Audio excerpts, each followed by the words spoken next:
পড়াতে আমাকে দিবে নাই। বলুন বলুন বলুন। মাস্টারমশাই, আগের বছর তো সব ছেলেগুলো মোবাইল পাইছে, আমার বেলার এবছর পাইলে কই? বলুন বলুন। বাবা আমার, জনন আমার, শুনুন, আগের বছর ছিল লকডাউন। এমন দিব না হই। আগের বছর ছিল লকডাউন, সেই জন্য আমাদের মুখ্যমন্ত্রী 10,000 করে দিয়েছিলেন ফোন কেনার জন্য। কেন না ছেলেগুলা পড়িবে। এমন দিব না তোকে। ও চুপ করে বস, চুপ করে বস।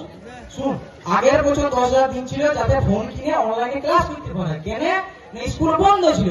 এখন তো বাবা আমার স্কুল খোলা আছে, তাই কিসের 10,000 দিবে? দেখুন মাস্টারমশাই, কি জ্বালাই করলাম। ছিলা বলছে ফোন কিনে দিতে হবে, নাহলে খাবার খাবে নাই। আর তেমনি তেমনি হচ্ছে ওর মারও আদর দিয়ে বাধা করছে।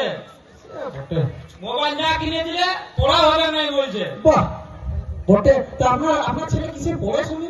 ছিলা ক্লাস এইটে পড়ছে, বলছে আর হবে না, এইটে পড়ছি, এখনই মোবাইল কিনে দিতেই হবে। ভাবুন, আর আমাদের সময় যদি মায়ের কাছে বলতো মা খেলতে যাবো, 5টা 1 বা 6টা 1 যদি বাজিয়েছে মায়ের ঠ্যাংলা খোলা করে দিত।